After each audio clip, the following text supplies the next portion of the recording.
whether somebody's trying to talk me into going to on a vacation somewhere, or whether or not I'm making a decision about a car that I'm going to purchase, no matter what the decision is that I'm going to make, or whatever the thing is that I'm trying to get into, I obsessively research. And as part of that obsessive research, I have realized that a whole lot of people that sound like they know what they're talking about are only regurgitating things that they have learned to regurgitate.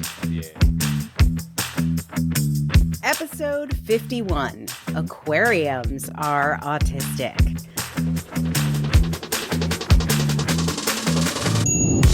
Welcome to the Autistic Culture Podcast. Each episode, we dive deep into autistic contributions to society and culture by introducing you to some of the world's most famous and successful autistics in history.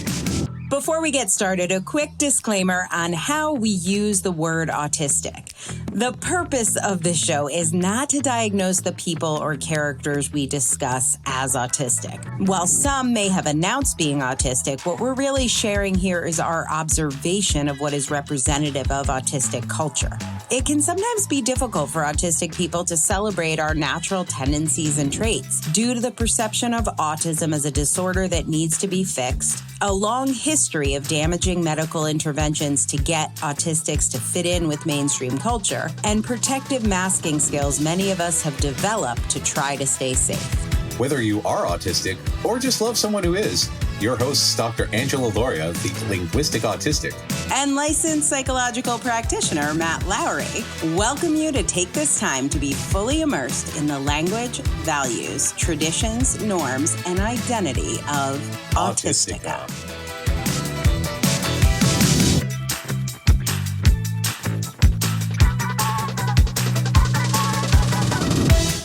I am super excited, Matt, to introduce you to my friend, my former employee, and podcast listener and fan, Daniel Carroll. Daniel, meet Matt and our audience. Hi, everyone. Good to meet you. This is going to be exciting. I can't wait. This is a topic that many autistic people are into. I had a brief aquarium phase in my life. We talk about museums and collections, and this is one of the few collections that neither Matt nor I have. So we needed to bring in reinforcements, somebody who is a true collector of fishies and biospheres and shrimpies. And Daniel and I have talked. We have many shared interests. Actually, Daniel was my director of marketing at Difference Press for a while. He's amazing, and we loved working together. We're also both into artificial intelligence. So we've had a bunch of conversations about AI. And in the background, I always notice these aquariums, like growing aquarium. There were always, I'm like, is that another one? What's happening with the fish? And then we're trying to have like business meetings, but I was very distracted because I am very distractible because I needed to know everything about his fish tanks and the biospheres and everything that's going on there. So Daniel, I'm super excited you agreed to come on and be a guest on our show. So that we could talk about all things aquariums, how you fell in love with them, what your current collection is. I want to deep dive on shrimp because, wow, I did not know anything about shrimp. I have never had a shrimp, but I found all of the web pages on the internet. There is a lot to learn. But let's just start off with how did you fall in love with aquariums? How did this arrive as a special interest for you? I had an aquarium when I was a kid, and I always liked watching the interactions and adding new stuff and see what happened. But then there was a huge gap where I didn't have a fish tank, and I honestly didn't have any collections of things earlier in life, besides some coins. I didn't really... Besides the 6 collections I'm going to now rattle off, I didn't have any except all the ones that I had that I didn't count. Right. I guess that's true because we've talked about some of the other collections that I had as a kid when I would collect statistics and demographics on what my neighbors were doing in a notebook. So, Yeah. and all Yeah. kinds of Awesome. stuff. And But I'll tell you why I loved this having is- Daniel as a marketing director, because I would ask him a question, like, I don't know, what was our click rate on an email?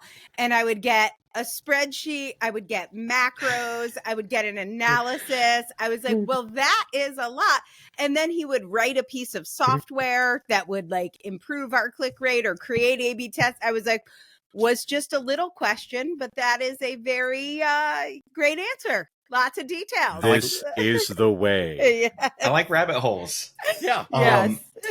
Yeah. But so with aquariums, aquariums might be the first special interest that I really realized how much it emotionally moved me, and that it Ooh. wasn't just something that I was interested in. My kids for Christmas last year got a fish tank, and that was the first fish tank that I'd had in my adult life. And then since then, there have been two more that I've added in this room. And the diversity of plants and animals is getting pretty crazy. There's only a couple of endangered species on the list. Awesome.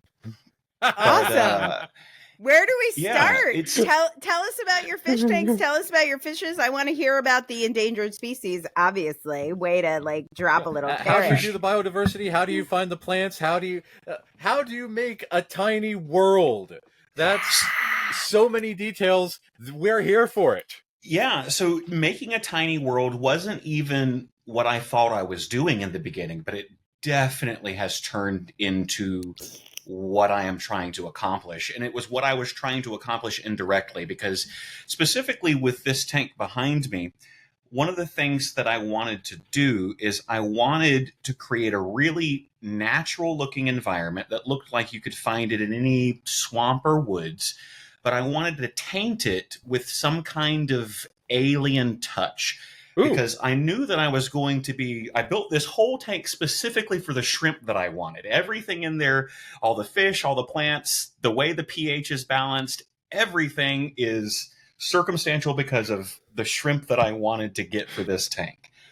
I love the bottom-up processing, all the details, figuring out how to put all the details together.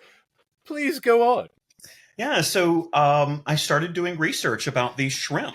I saw a video online that that showed some shrimp, and I was convinced at first sight that these shrimp were photoshopped, or that it was something completely unreal, because they exhibited colors and patterns that I'd never seen in nature before, and I started going down the rabbit hole of understanding what type of a species this is, how do you get it, and that's a whole story in and of itself because they're not sold in the United States anywhere. I looked through examples of what other people were doing, and the thing that I didn't like was most of the people that have these types of shrimp have extremely barren tanks because they want to maximize breeding profitability, so that make it real easy to scoop them out and sell them to people. And that's not what I was interested in. I was interested in developing a world that I could disappear into. Yes. So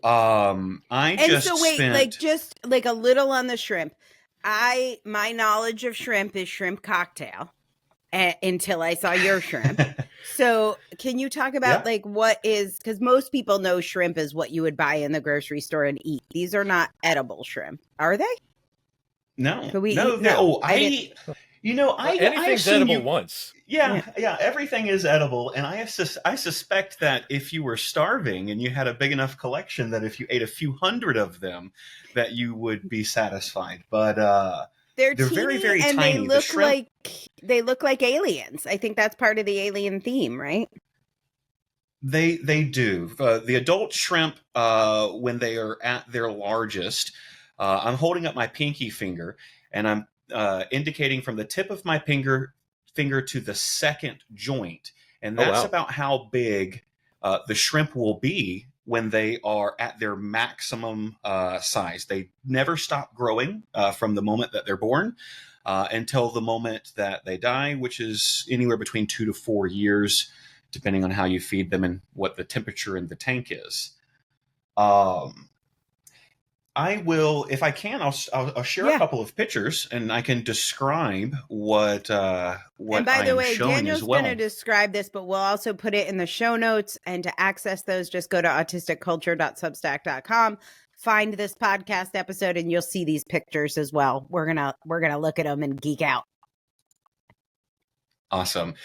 All right, so the first picture that I showed is a group of 3 shrimp Ooh. and probably countless snails. They're very And colorful. they are very colorful. The ones that we're seeing right now are a blend of black, green, and orange. And these specific type of shrimp are called Cardina shrimp, and these are if you think about a car, the make is Cardina, and the model of these shrimp are called boa shrimp. And boa specifically refers to the color pattern that they see on the head.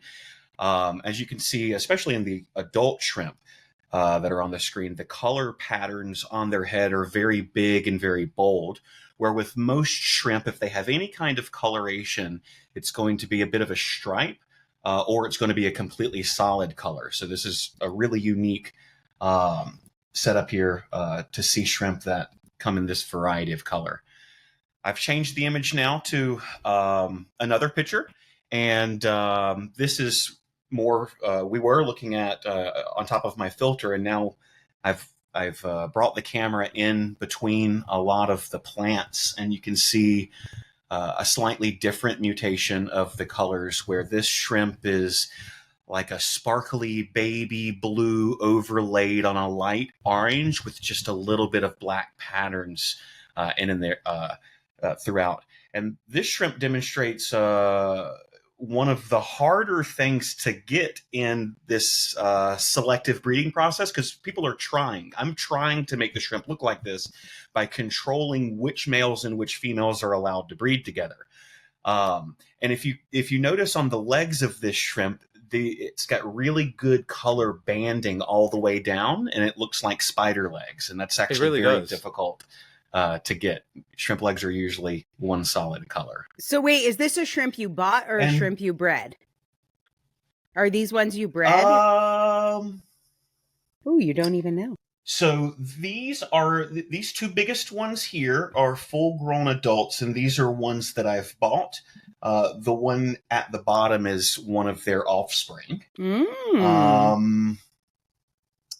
This blue one is a purchased as well. This is a birth in the tank. This is another shrimp that's predominantly orange and has a little bit of green undertone underneath the orange, with, once again, black interspersed between. Wait, I want to talk about your babies. Do you have feelings about your babies that are different than the ones you buy? Like, especially because there's some amount of like, strategy my wife and creating. And I had to think about it for a minute, whether or not I did have individual feelings for the babies. The babies, maybe, but my attraction here, what I am emotionally connected to, isn't the individual shrimp, because I've had some die, and it's not a tragedy. What is a tragedy to me is a failure of the ecosystem. It's what I am in love with, and what I get the satisfaction out of is coming in the room every morning, and the light turns itself on, and they have their little sunrise, and they get real active in the morning. And I like to come in, and I like to see everybody gathered up, pecking away at the mum on the ground, finding whatever they want to eat, getting excited when I come and sprinkle something in. And every now and then, something happens. I've got a CO2 tank on the backside of the fish tank. You can see some bubbles happening there, and I'm dispersing CO2 into the tank to help with plant growth and to control the pH. And I ran out of that overnight one time, and the pH did a swing, so everybody was upset. And I thought, I looked on the ground because I couldn't see any shrimp anywhere in the tank. They'd crawled inside of the holes in the rocks and were trying to get away from the unfamiliar water, which caused me to go on an emergency trip through the town trying to find somebody at 8:30 a.m. to refill a CO2 tank so I didn't lose thousands of dollars worth of shrimp over the next couple of hours. Yeah. But now I keep extra CO2 on hand. The system is amazing. All the complexities and all the different components necessary to keep it running. Mm-hmm. And the other thing, I'm the only person that I have seen so far that keeps Cardina shrimp in a normal planted tank. They're so sensitive to that pH adjustment, to fluctuations in the pH balance, that almost everyone uses one specific type of soil. They prepare their water in a very specific way, and they go through all of these procedures. And I am using a lot of technology to actively monitor the pH and to adjust the CO2 that gets dispersed, adjust the intensity of the light so that I can trigger oxygen generation from the plants to change the acidity in the other direction if I need to take pH and swing it the opposite way.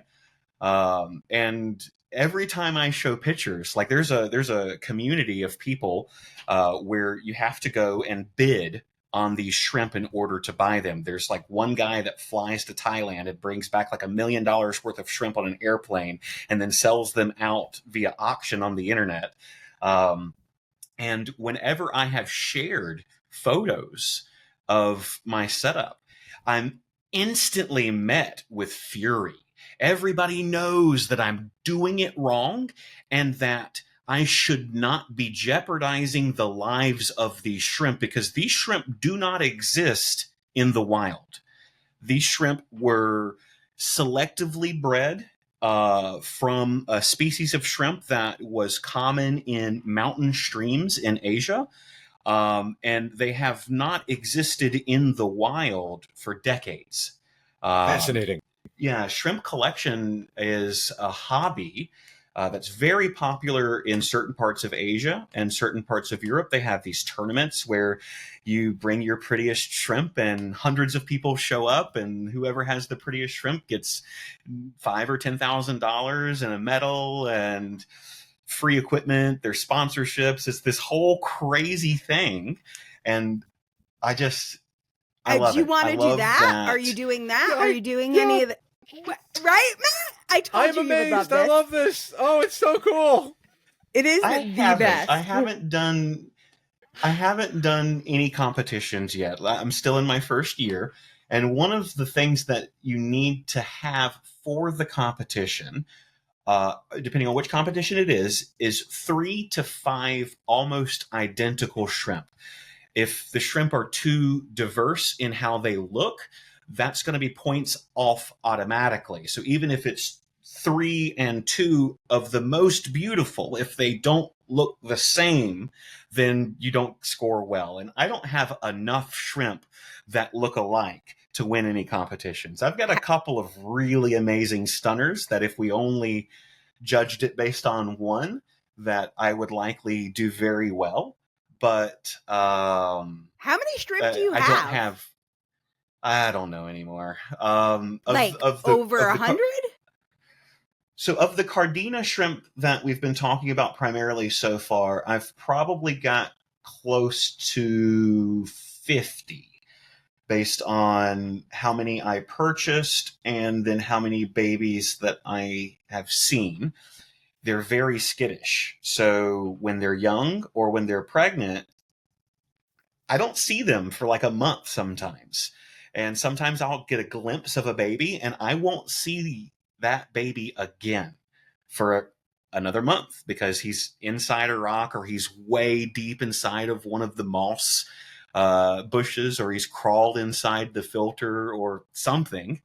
But they do. And I have a smaller tank that has an order of magnitude probably more shrimp in it, just because it's gotten out of control and they are more happy to breed. And these are a Neocaridina shrimp. If somebody that's listening is into the aquarium hobby and they've seen freshwater shrimp, they very likely have encountered Neocaridina shrimp. They come in a range of solid colors, predominantly from clear, white, blue, orange, red, green. Yeah, I've seen all kinds of really crazy colors, and that's what I originally got into. I found the Neocaridina shrimp in the local fish store, and I was like, oh, these shrimp are so blue. How did you get these shrimp to be so blue? I assumed it was some kind of a dye, and they were like, nope, that's what they look like naturally.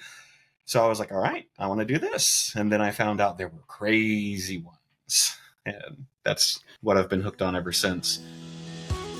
When autistic people find a special interest, they go deep and have a lot of knowledge, even if they don't have that formal education background to go with it. If you want to capture your spin in a book, check out Angela's work at differencepress.com, differencepress.com, and find out more about becoming an author and establishing your credibility with a book. So how did you figure out like the environmental factors and the plants and everything? Because if the other Cardina shrimp people are upset about, it should be as blank as possible for easily controlling the pH, but your shrimp are very happy and you want to make a naturalistic environment. How do you do the research to figure out the plants that are best for their environment, that they like to be around, that makes them happy and healthy? How did you get into all that?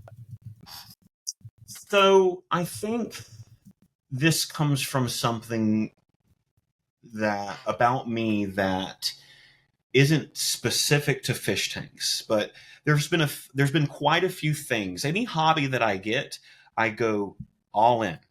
I go down the rabbit hole. I learn everything. As Angela mentioned, I do some software development. Like I wrote some software that helps my 3D printers do its job better. And I fly first-person drones as well. And I have done different modifications to the onboard flight controllers so that I can have features that aren't provided by the flight controller manufacturer. Awesome. I'm almost never satisfied by simply understanding the gist. It's never enough for me.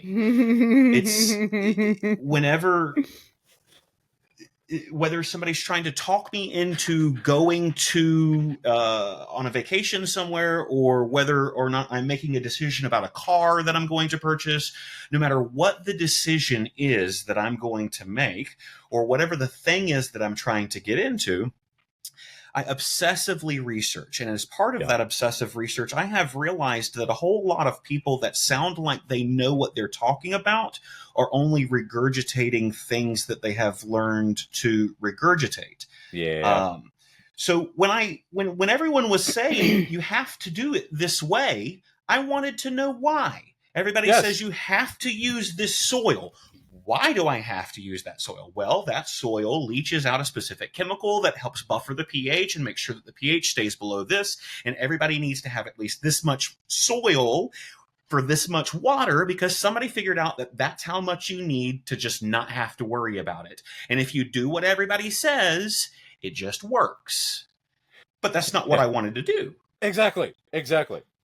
I also, this is where I struggle with test taking in schools, because my best subjects, I would do the worst on the tests, especially multiple choice, which I believe was designed to kill me as a teenager.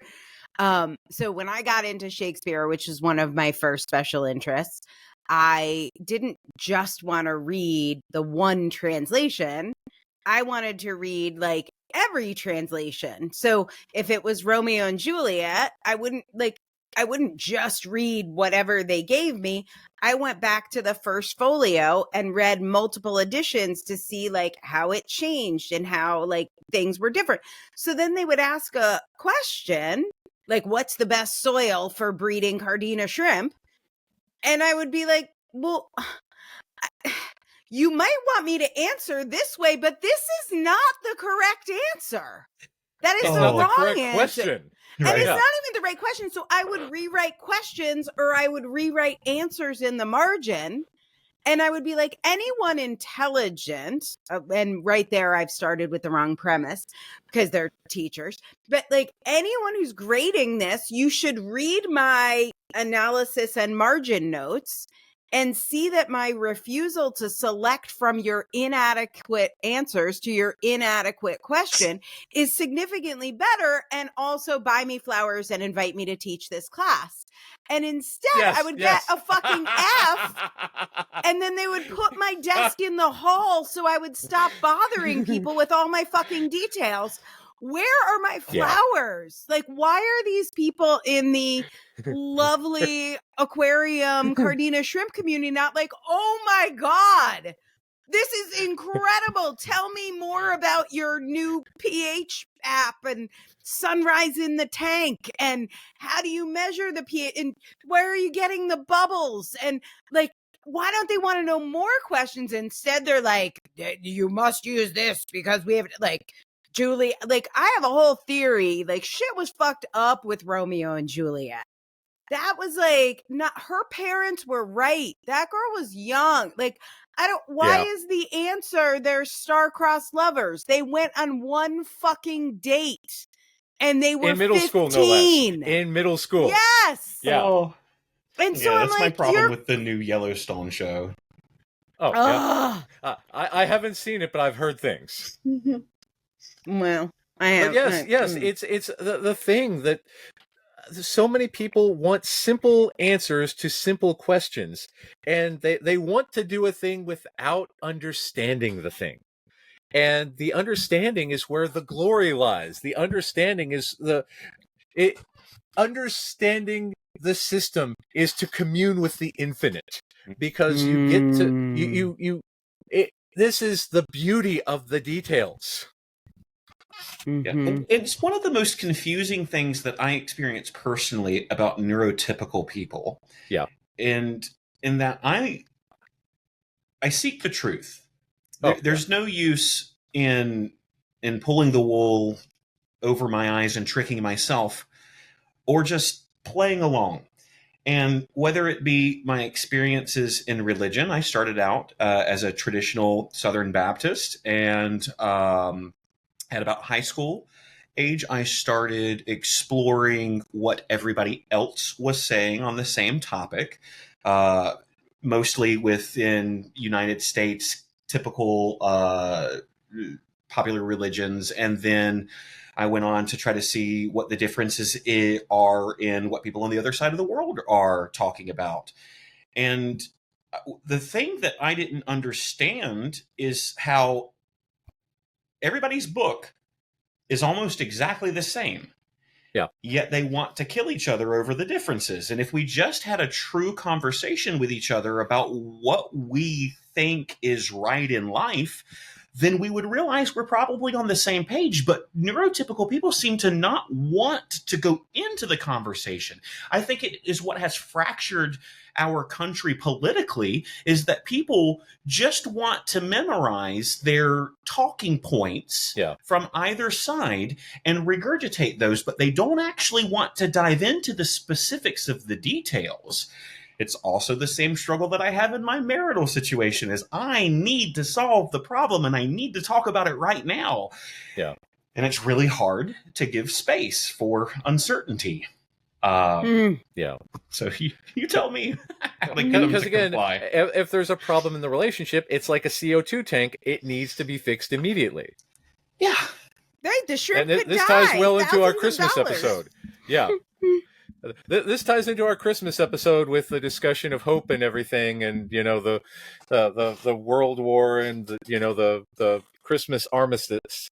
And it's finding out the truth benefits everybody, but the people who want simple answers are often afraid of complex answers, because truth is rarely as simple as the truth is rarely simple. Also a hyper-connected brain thing here, Matt. I don't know. I could be going out of my zone, but it's like we can hold, I think, a lot more because of our hyper-connected brains of like, this is true, this is true. These things might seem in complex, but they're not. And if you had more pruning happening, you wouldn't see as many details. Like we're seeing, we're experiencing more. Anyway, you do it. You're the smart one. Well, that's the thing.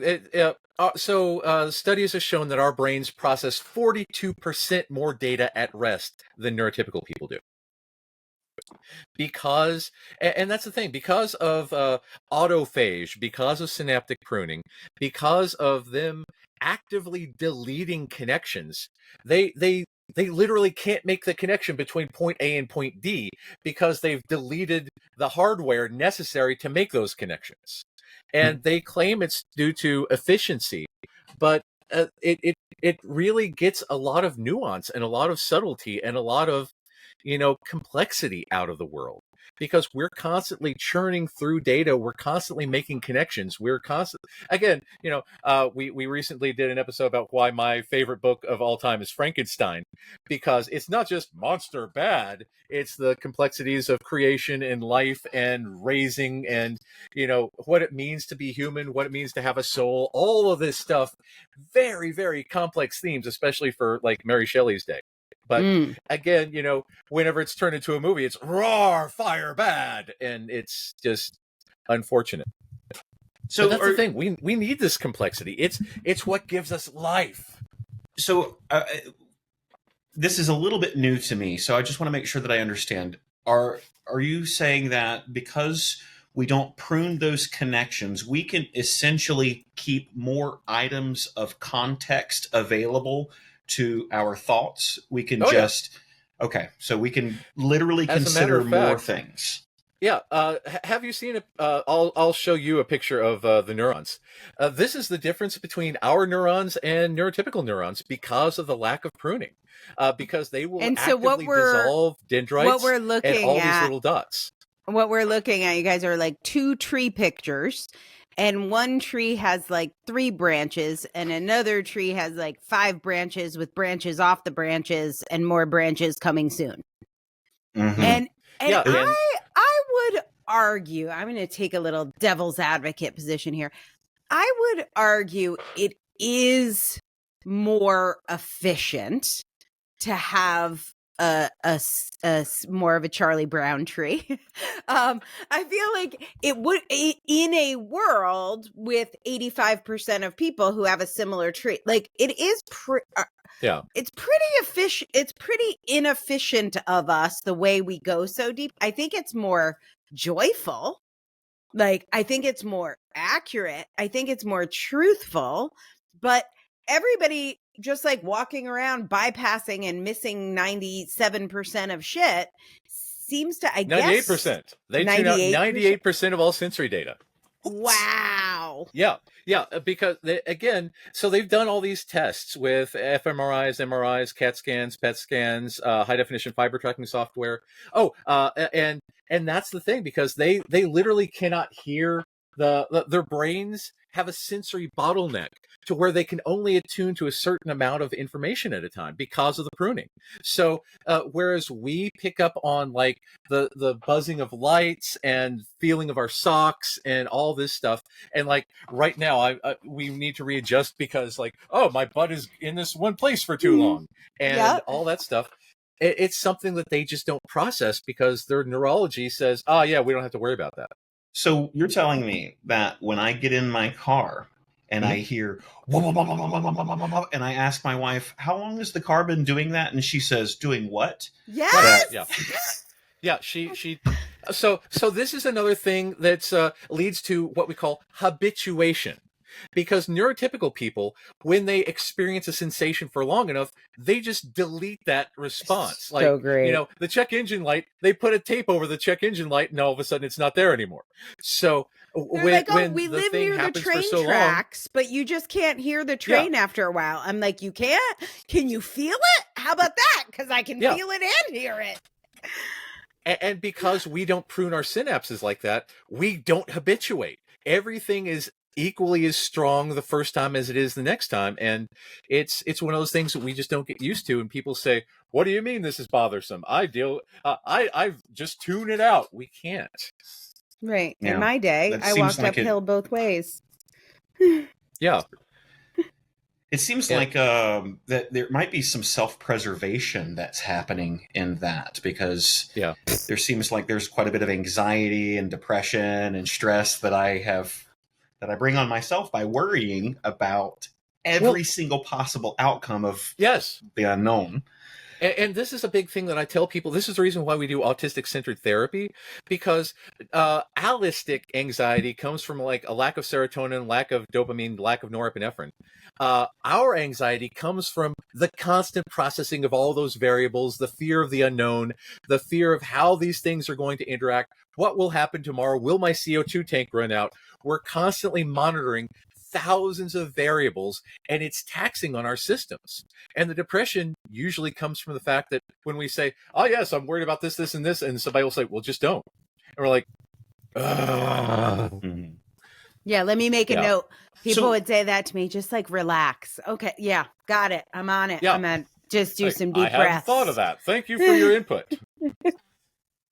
So one of the things that, Angela, you told me once before when I was expressing the emotion that I got when I stare into my fish tank, you talked about the long goodbye that normies have. Mhm. Like when I go to Thanksgiving dinner at my in-laws and it's time to go, and I've been sitting in the car for 30 minutes because we said we were going, right? So that's what I'm doing. So it must Why be are true. you guys still up there talking? And they even Right. said something. They're like, So I am so sorry. We really have to leave. We have to get home. We will see you later. Your brain is like, we are for sure leaving, because they just said we really have to go. The really must mean we really have. Nope. Fooled again. It means let's spend 30 minutes talking. But you mentioned, I think, that the part of my brain that gets lit up when I am emotionally connecting with this world is the same part of the brain that lights up when my family is saying goodbye to each other for 20 minutes. Yep. Because And I love them. Yeah, what connects for them is like people relationships, and this is the survival thing, is like, if I'm nice to these people and build this relationship, I will survive through community, not through accuracy, not through truth, not through information, not through understanding how the pH levels work, but these people are just going to protect me and make sure we have food, and they'll go out on the hunt and they'll bring back the buffalo or whatever they're going to do. So that part of your brain that lights up is like, this will ultimately keep me safe, so this feels good. Whereas for us, when you like measure people's brains, it doesn't light up on our special interest. We're like, this will keep me safe and alive, which is probably not true, but maybe. Yeah. My wall of lightsabers will come in handy at some point. If any Sith come in, I got them. So, yeah. Because that's the thing. Our special interests make us who we are. And I tried at length to explain this to my son. My son is autistic. My ex is not. And I tried at length to explain Star Wars to me is like your grandmother to you. And because this is an important part of my life, I love the universe. I love the characters. I love Doctor Who. I love Star Trek. I love Legos. I love Transformers. These are all integral parts of my identity. And all of these worlds that I play in, they make my soul fulfilled and happy. And she said, well, you should pay more attention to your grandmother. And I'm like, all right, I don't understand. So it's a very hard thing to, this cross neurotype communication is very, very difficult for couples who are of mixed neurotypes, because trying to equate the joy in one area to someone else's joy in a different area, it gets lost in translation. And My one wife of our commented. Oh, go ahead, Matt. Go ahead, Dan. I was going to say that when my wife was watching me watch my printers a while ago, and like they're on a platform so that they're at eye height. I built a stand that was, it's silly. The thing that they're on is like 17 or 18 inches high. It's a stupid table. But I knew how tall the printer was going to be, and I knew that I wanted to be right here where the nozzle was coming out. And I would spend hours watching this thing snatch around in these really fast movements, and it would be so utterly precise over and over and over and over again. And Yes. the beauty that I saw in the continuous flawless execution of the system that I built Yes. was so much. It was so fulfilling to see that I did that. I'm keeping this together. I know how to make this thing go from sick to healthy, and I can make it. That's what I got my satisfaction out. And she could see the endearing look in my eye when I could see my kid sprinting down the track successfully. But I struggle to connect with my kids because the things that they are doing are seemingly normal. And it seems like they don't need me specifically to help them with their journey through life now. So I don't, my priorities are a bit weird with that too. I tend to have my special interests high up on my priority list. Well, that's how we do things, and I'm incredibly fortunate in that when you talk about designing the system to perfection, I was never a train kid growing up, but my son loves Thomas the Train. I have bought ridiculous amounts of tracks for him, and he will build across the entire living room into the kitchen. If there is space to use, he will use it. And just watching the joy on his face as he puts tracks together, that doesn't work. Put track together, oh, that works. Put it over a bridge, over this. And then the train will just go continuously for hours among this system that he has created. That's where his joy lies. And I will say, do you want a hug? No. Do you want a hug? No. But, when he's happy and when it runs perfection, he's just joyful with the joy in his eyes, and he'll sit and clap and rock. And that I can totally, I never was, again, never into trains before, but now I understand the joy that comes from that system. Mm-hmm. That system is creation itself. And it is so beautiful and so wondrous. And there's such a mystery there that you brought a working thing from nothing. You took raw materials and now there is a working thing. It's like an expert watchmaker with all the intricacies of the system. And it's so beautiful. And I hope that everyone gets to have that fulfillment of the system, because it's a soul touching moment. It's like, for what other people might describe, a religious experience to be able to commune with the infinite. And it's so cool. It really is. I was going to bring up the Friends, Family, and Fictional Characters t-shirt that we have, and that's in our TeePublic store. But I love that. I'm so glad we have that. But I would say that also, I don't know, Matt, that's one of your points of Autistic Center Therapy, but I feel like that extends to pets or even printers. Because exactly. It doesn't have to be a person to have a meaningful relationship. Yeah. Yeah. It's the system that we create. It's our collections. It's our gardens. It's that which we have, our libraries. We have that sense of curation. We have that sense of the data collection, the understanding. And again, a lot of people will say, oh, I know you like pancakes, so I made pancakes. But we're like, well, I know you like this and this and this and this and this because I've done all the details and I've researched this and researched this and researched this. And that is where we have our joy, that we understand these things. We have become experts on these arcane topics. And it's just a wonderful, but then wonderful people are joy. like, why are you talking about that so much? Or why have you done that much research? Like, so many people are like, and when I want to talk about the biosphere a little bit and some of the plants you have in there and how you've curated them, because to me, what I heard, like, not into gardening, don't have an aquarium, I'm not connecting with you because I want this information for my aquarium. I'm moving to England in 6 months. I'm not getting an aquarium. What I connected with was the love and the care and the thought. Like, I was like, what? You thought that through the colors. You made this alien connection, and you're like, I will have something totally natural and a spaceship will land in it. So share a little bit about the biosphere itself, because that really made me like, I felt closer to you, not because I wanted it for me, but I was like, rather than small talk where you tell me about, I don't know, the Go Eagles or something, like, I don't know. I was like, wow, what a cool and interesting person. I feel closer to Daniel. I feel like you were vulnerable with me and telling me the research that went into it. That's what makes me You're feel like closer to someone. You Yeah. have this arcane knowledge. And again, I don't understand it, but my God, I want to know all about it. I was like, I know someone so cool. Like, that makes me feel close to you, not like small talk about the weather or something. Anyway, tell me about your biosphere again. I love it. Yeah, so I've got a combination of a few different types of plants.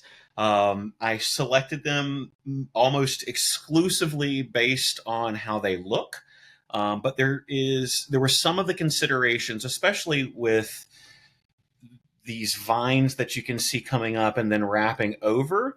They have a lot of individual surface area to grow biofilm, which is the thing that shrimp pick at the most. But for the most part, it was texture. It was what I expected to see in nature kind of growing together. Like the plants that I find in the desert are very different from the plants that I find in the Northeast. And there are websites that you can go on that have ridiculous amounts of different plants.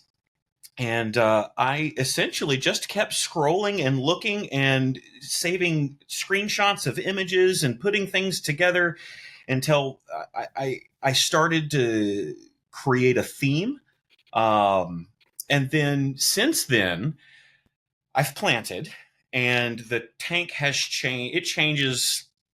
Its overall look changes pretty significantly every 2 months or so, because I wait for it to grow in, and I wait until the fish have very little space to swim around, and then I bring out the scissors and the tweezers and I cut everything down. I transplant different plants to different parts of the tank, and yeah, I think that aside from the general selection based on the aesthetics, I also wanted to make sure that there was plenty of hiding spaces, which is why I've got this really difficult to deal with moss. If you're thinking about setting up a planted tank and you think you want moss in it, be ready to have moss in your tank forever. Because some of it will come off, some of it will get somewhere else, and you will never be able to get it all out. So, but it's a really, really good place for the little tiny baby shrimp to hide when they're first born, because if they can fit in the mouth of a fish will gladly gobble it up. And you have fish in that tank too. It's why don't you just have shrimp? Why do you have fish in the tank? Well, why do I have fish? I think that I have fish in there because I wanted there to be more life and more movement. So I went on the quest of trying to find out, are there types of fish that I can keep in this tank where they will not significantly jeopardize the likelihood of shrimp reproduction? So there are 2 species of Rasbora in here. You can see the green ones that are swimming around really actively. And if you have caught a glimpse of a bright red one, it would have probably been hiding amongst the roots. But there's a bunch of little red Rasboras, and they're all fully grown. So a shrimp would have to be within its first week of life to fit in their mouths. My adult shrimp are larger than those fish. The other 2 species of fish that are in here, I have an Octolinus catfish, which is the smallest species of catfish in the world. They look like suckerfish, and I don't think I see one right apparent, but if you see something stuck to the glass over the next little bit, then that'll be a catfish. And then the thing that kind of looks like a snake, if you've seen one of those, I did see one of those last time. Background. Yeah. there's a couple of koi loaches, and they're almost blind. So good luck. And maybe I've lost some, but I've never seen them interact. So and I spend a lot of time just looking every morning So, when I come into my I office. know it's a special interest, but do you think it's also a stim for you? Looking at them, like, do you think the movement is like emotionally regulating just to look at it? It's definitely emotionally regulating just to look at it. The word stim's used a bunch of different ways, so I'm not 100% sure what it means. But it is definitely something that I seek out for some calm and emotional comfort. I think that one of the things that I do almost every single day, unless there's some kind of a catastrophe going on and my morning routine is interrupted, I'm sure all of you can relate to the morning routine. I've heard that's something.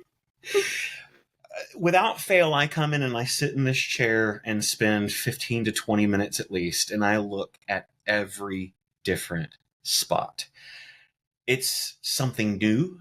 I look at how the fish have moved the landscape around. These little orange pebbles will get tossed around by the loaches as they slam around the tank at night. And the plants will grow and things will change. And I like to see how the ecosystem has evolved overnight, because there is a significant amount of difference that happens in just one night in the tank, especially with the floating plants. They just rearrange themselves. And a lot of the other plants will unfold their leaves completely overnight. So a whole new, that's actually happening. Let me see if I can get over there and see. Right here, you can see that orange leaf that's in the middle of these big green leaves. And this plant is called an anubias. I've got several different sizes and types of anubias. Here's some more of them. But that orange leaf right there was not there yesterday. Ooh. Yesterday, it was a white spike, and the day before that, it was a green spike. And it's just how the new leaves come into the tank and unfold. And they have little holes in them, and I like to see and predict whether or not those holes are going to fill in, or if it's going to be like a spotted leaf. And I don't know. There's just so much to see that I just spend a decent amount of time going in there. I'm not just looking at it. Yeah. I'm going in when I look. Yeah. Like yeah. I'm and I feel safe. An ironic deep dive into your aquarium. Yeah. Deep dive. It's almost as if it's like I'm coexisting with them. It's like I build this perfectly stable world, and I control this whole world, and nothing happens in here unless I command it or unless I make the mistake. But it's under my control. There is no chaos in your realm. Right. Unless I decide to turn it on, which sometimes I do. Yeah. But I don't know. It's stable for me, and I get to provide that for them. So there's a lot of accomplishment when I see that they're growing and I see that they are thriving, and when I fix the problems that I have had when I'm learning along the way. My kids, when they got their fish tank, it was the first time that I'd had a fish tank on city water. I come from a very rural area in the South, and we've always been on well water, and my childhood fish tanks were on well water, and I stocked them with stuff that I caught out of the pond and out of the creeks. So I don't have to worry about chlorine and hardness, but I killed all of my kids' fish the day we got them. My kid ran upstairs on December 26th and said, "Daddy, come look at the fish. They're all being lazy and sleeping." And I was like, "What do you mean?" And they're like, "They're either just laying on the ground or they're just laying on the top." And I was like, Yeah. So now I have a reverse osmosis and deionization system, and I know specifically how to remineralize water so that it is the most optimum for each environment, whether it be a tropical fish tank or a shrimp tank or depending on what And kind in of a biosphere fact- I'm trying to recreate. In fact, so optimum, you now have too many shrimp in one tank. I want to talk about the intersection of special interest. One of your special interests is 3D printing. One of your interests is making shrimp happy, so happy they reproduce like wild. Talk about one of your latest designs with your 3D printer. Yeah, so special interests. Mm. When 3D printers were something that fascinated me when I heard the concept of you can draw it on your computer and then a machine will make that thing.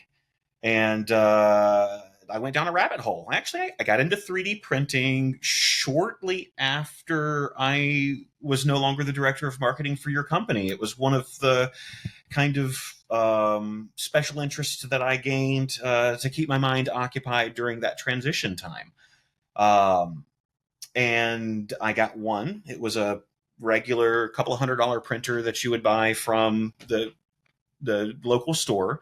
And I was fascinated by that. Within 2 months, my knowledge and experience on how to build and tune 3D printers had surpassed average of what I would find in the Facebook communities. And I was having to speak directly to the developers of the firmware and speak directly to manufacturers to figure out how I could attach accelerometers to the machine so that I could fine-tune the vibration characteristics of the nozzle as it slings itself back and forth. Because you can sling these printers, you can make them sling the nozzle back and forth, but if you don't accurately predict and then counteract the vibration that will happen when you bring that nozzle suddenly to a stop, if you don't proactively tune that, then it's going to go blah, blah, blah, blah, blah. You'll get a little wiggle and you won't have pretty stuff. So I became fascinated. I started mastering CAD software. I'd done some basic graphic design, but I'd not done any 3D modeling before within a couple of months, because it's all I would do all day long, every day, is trying to master this particular skill. I learned how to draw on my computer really good and then print things. The most recent thing that I made, it's super simple. It's just like a cylinder that's got some holes in it and a little funnel, and it functions quite perfectly as a shrimp trap. One of my tanks is significantly overpopulated. In fact, it's even though I have caught so many shrimp in the last few days out of the tank, I had another mama die this morning when I came in, when the female, when she goes, I guess most people are probably familiar with the term in heat for dogs. I'm sure there's a medically appropriate term for people or all Ready animals, to breed. but whenever my ready to breed.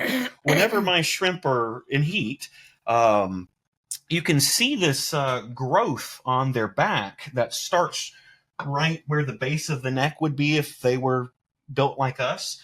And there'll be a cluster of a different color underneath the skin that will grow down the tail. And once it gets almost to the end of the tail, and that's the ovary sac, that's where there's all the eggs.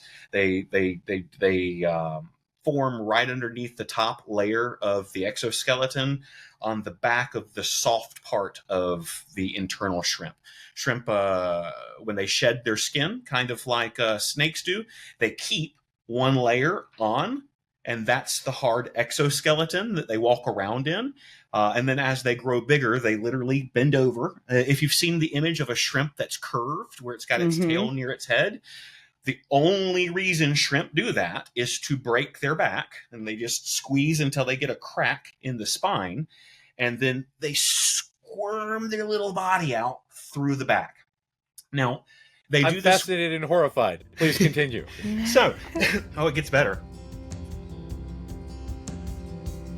We love sharing stories of autistic culture. And if you are seeing yourself in any of these stories and you're wondering if maybe you're one of us, or maybe you're already diagnosed or self-diagnosed, and you want to know if Matt can help you live your life better and be more authentically autistic, check out his website at mattlowrylpp.com. That's Matt, M-A-T-T, Lowry, L-O-W-R-Y. And then that LPP, it stands for Licensed Psychological Practitioner. So head on over to mattlowrylpp.com and learn more about working with my buddy Matt. So they do that when they're growing. So I'm just too big for my shell. Or they do that when they have filled their back sack full of eggs and are ready to breed. So the female will take her exoskeleton off, and now she's very soft. The skin is not hardened yet. And she's very vulnerable, but she also puts out a pheromone that makes all the boys go wild. And I can tell definitively when I walk in the room that this has happened, because all of the male shrimp will be forming like a tornado around the tank. They're swimming around in circles. Her milkshake brought the boys to the yard. Oh yeah. And when it gets overpopulated like that, like it has been in here, I think they keep trying for a long time after the deed has been done. Wait, you have to explain the deed. You can't skip the good part. Tell them how they do the thing. Yeah, so the birds and the bees and the shrimp. Yeah, let's talk about shrimp and the bees. sex. So when the male finds his prey, she like I said, she's put off a pheromone, so not necessarily prey. She just doesn't want it to happen the second time. So he will show up, he finds her, and he jumps on her back, kind of like giving a piggyback ride. Most people, at least I think most people think that the mouth of the shrimp is here, where it looks like it is. But it's actually kind of right here on their chest. Interesting. You'll see them grab things, they bring it kind of towards their mouth, but it's to put it in their like chest or neck hole. And I think their reproductive organs come out of that. I can't see exactly what happens, but he puts his chest against her back, uses his hand to grab something from his body, and then he pushes it through her skin. Like I mentioned, the skin after she has recently shed that exoskeleton is very soft, and I'm not sure if it is penetration of skin like a needle it would, or if it's like between layers, but he shoves it into her.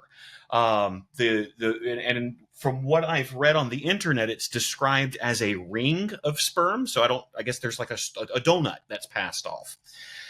Now comes the cool part. So she goes and she can tell that this is done. She bucks him off and she tries to run from the rest of them. And when she finds this safe place, shrimp have the 6 legs on the bottom, and that's not counting the ones that they use to put stuff in their mouth, just the ones they walk on. And they'll go and they'll anchor down to something. It'll be either on a rock or on a stem, something pretty solid. They'll anchor down to something. And when that happens, what they're doing is they lock their body into that specific position, and they pull their arm out of their arm. The exoskeleton is in place, but what was inside it, moving it, will come in. This happens with the little hands that they eat with up front. They completely disappear, and their eyes will go inside their body. Once they're just a husk of this exoskeleton, on the shrimp that are clear enough for you to see it, I can't see it on my really cool shrimp because they're not transparent at all. But the Neocaridina shrimp, you can see it because some of them are clear and some of them are 50% opacity, let's say. So you can see the interior structure of their body.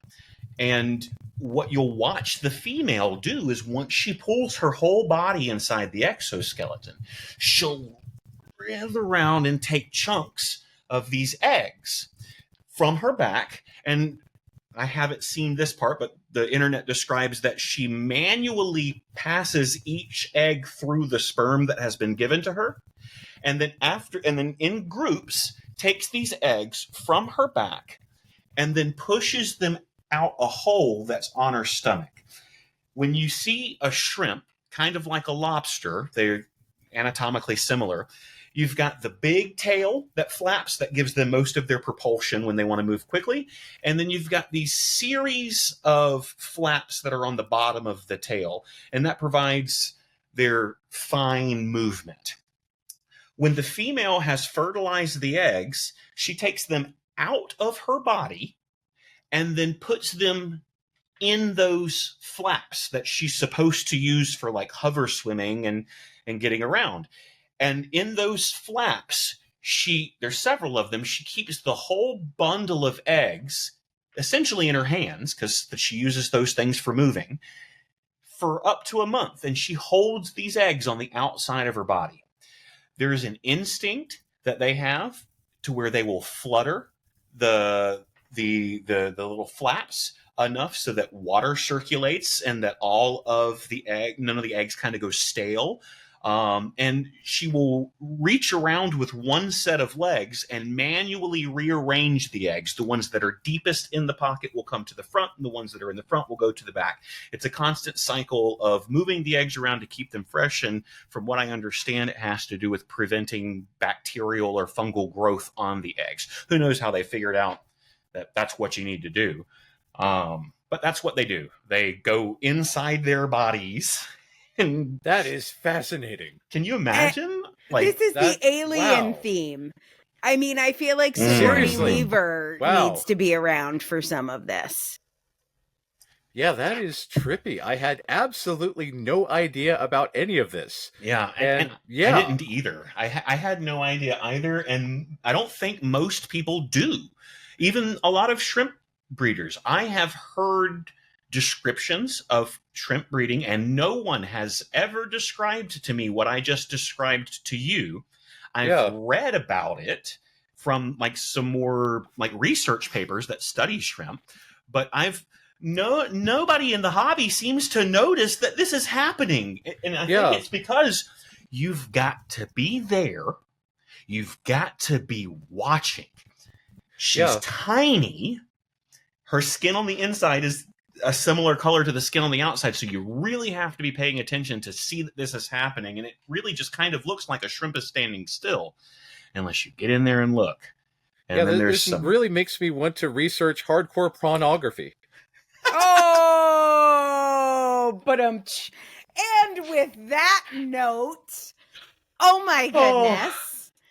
Well, Daniel, I have to say, I could not have enjoyed this discussion more. Matt, any thoughts or observations that you would like to share about the magic of special interests? The systems.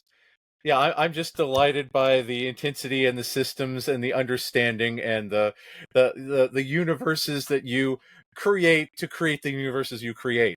It's this meta creation. My hat is off to you. If I wore hats, plenty of helmets off to you. So yeah, I am amazed. Well done.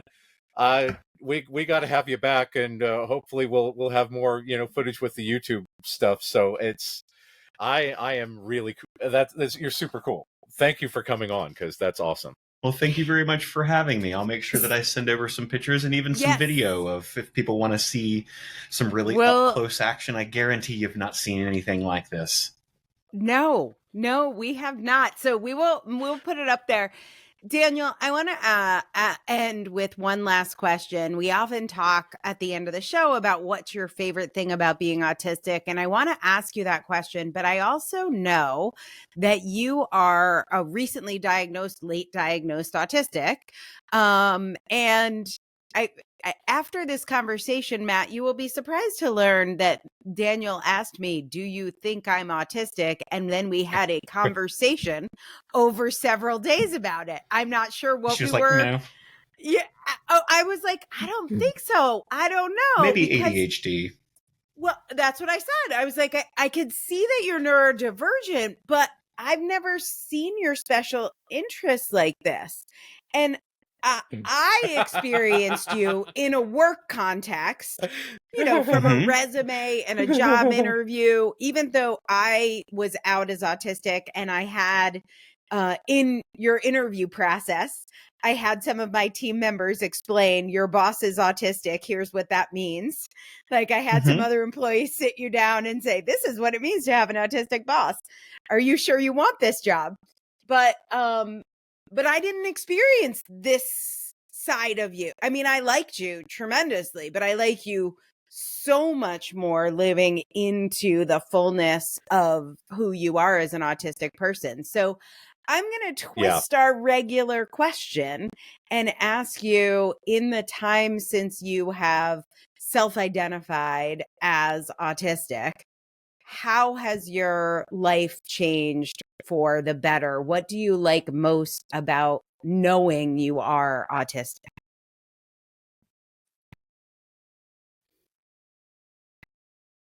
I figured out that I was autistic maybe April or May. And like I said, I had taken a couple of online quizzes, and you were like, I don't know, that doesn't make sense to me. What quizzes are you taking? And I said this, and you're like, no, take this. And I told you my rads, and you were like, there's no way, it's higher than mine. And then I was like, yeah, I don't get it either, because I don't think that here's how I would have said it at the time. I don't think that I'm as autistic as you. Because I think at the time, it was way more obvious that you were autistic and that I wasn't. And here's the reason. I grew up in the South, and I'm bisexual. I was also autistic, which means that I was a weird kid.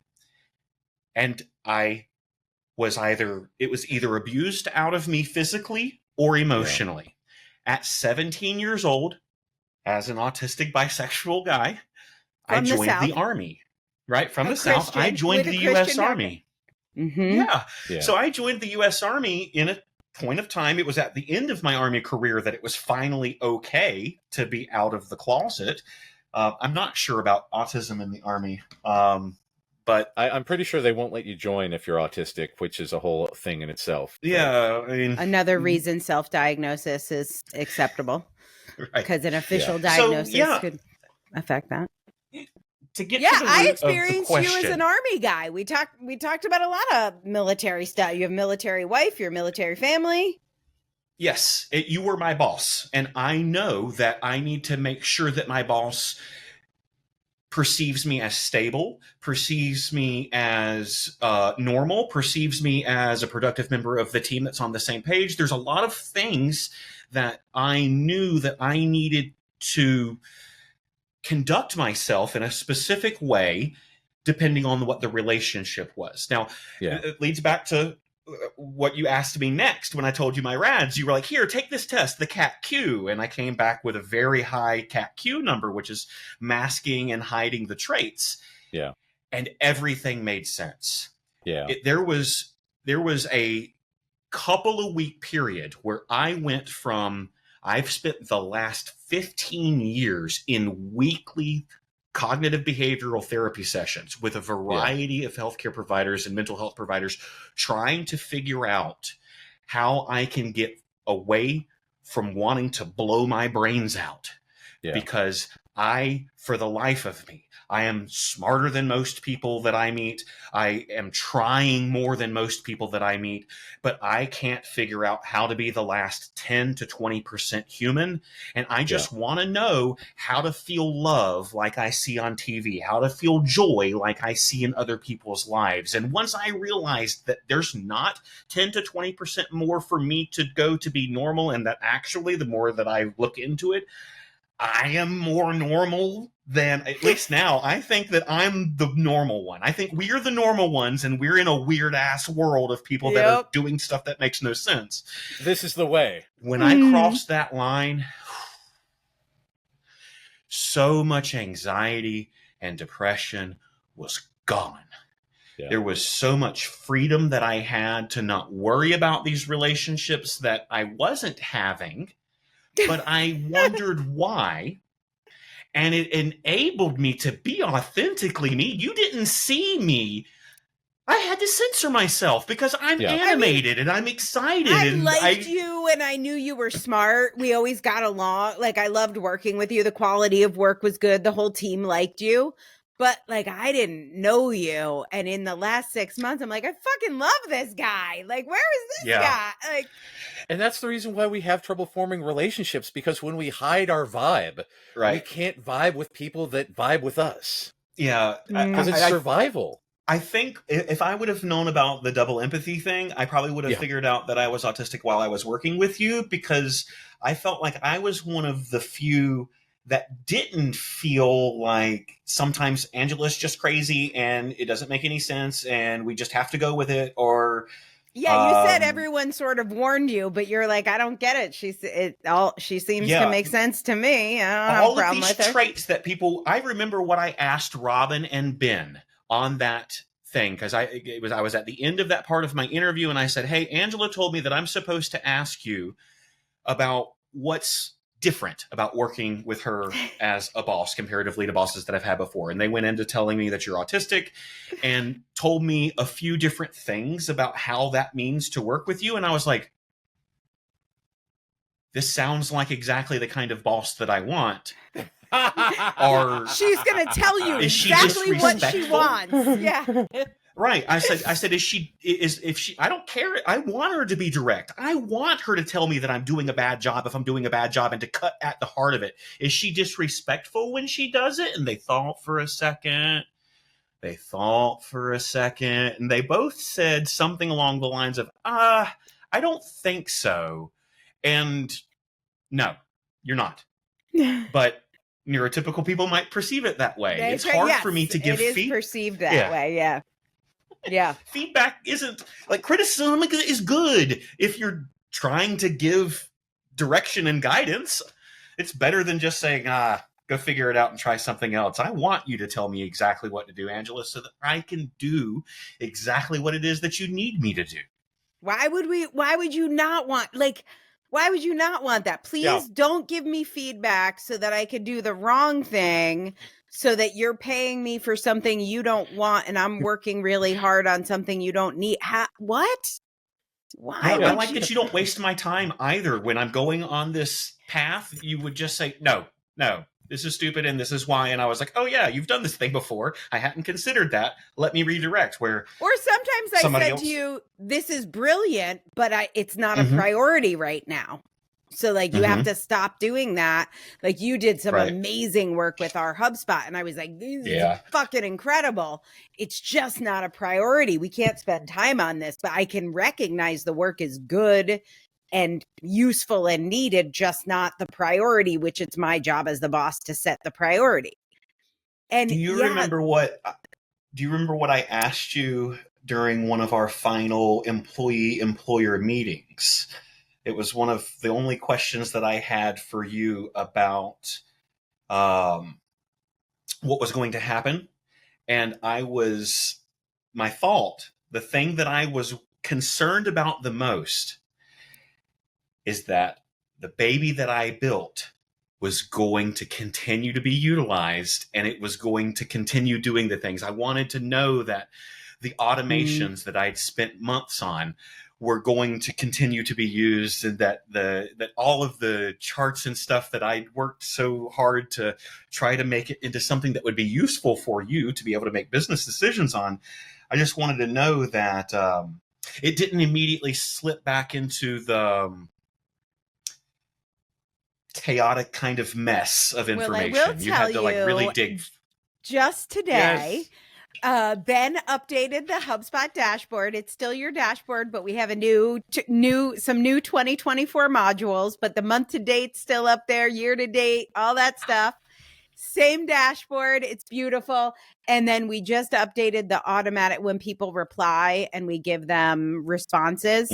There's 4 different automated responses, and I just wrote new 2024 copy with our new webinar in them. So your system is alive and well, my friend. Yeah. Yes. I love it.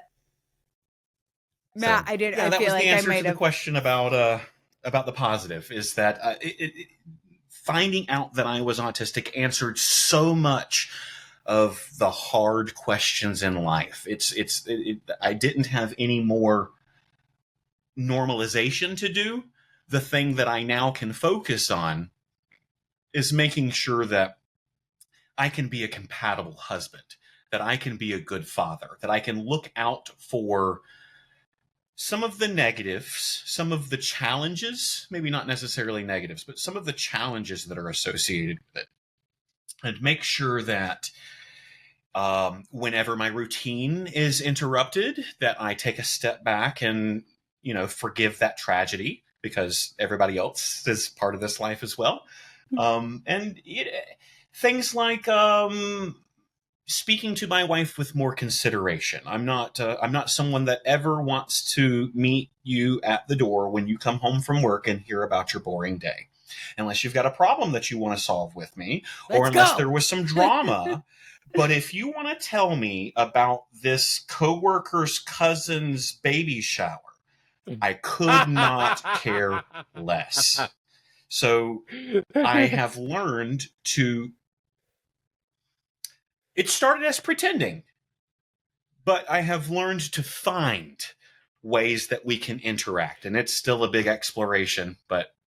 And this is the thing. I don't understand why talking about the coworker's friend's baby shower is appropriate, but for me to say something along the lines of, yes, I just did all this research about the new Star Wars project, and I want to tell you all about this, and they say, well, that's very boring. I don't want to hear about that. Why is it okay to say that, but not okay to say about the baby shower? There needs to be that openness. It's either both or a double standard. Right. So yeah, I'm there with you. Newsflash, double standard. Yes, yeah.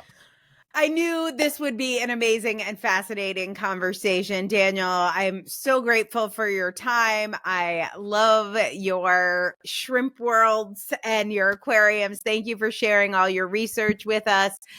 We want to hear about your special interests. So go ahead and share something you have learned from this podcast or something you think we should cover on the show by commenting over at autisticculture.substack.com. You can also find some amazing pictures of Daniel's shrimp family.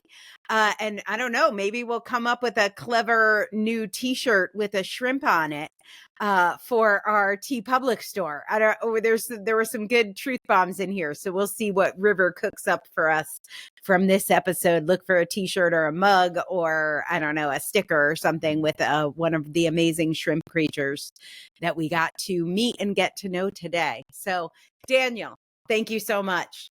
Matt, how fun was this? Incredible. I am delighted by it. I have been entertained nonstop for the entire time. So it's been a pleasure to meet you. I am fascinated. Bye, everyone. It's been great to meet you. Bye. Thanks for listening to the Autistic Culture Podcast. If you like this show, you can help other people find it by taking a few minutes to rate and review on Spotify or Apple Podcasts.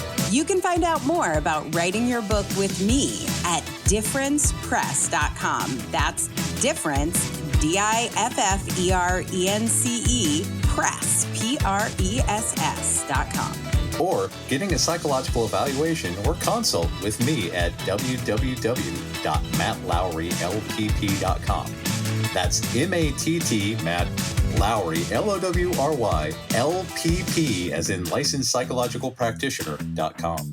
We hope you enjoyed today's episode. And remember, no one ever changed the world by being like everyone else.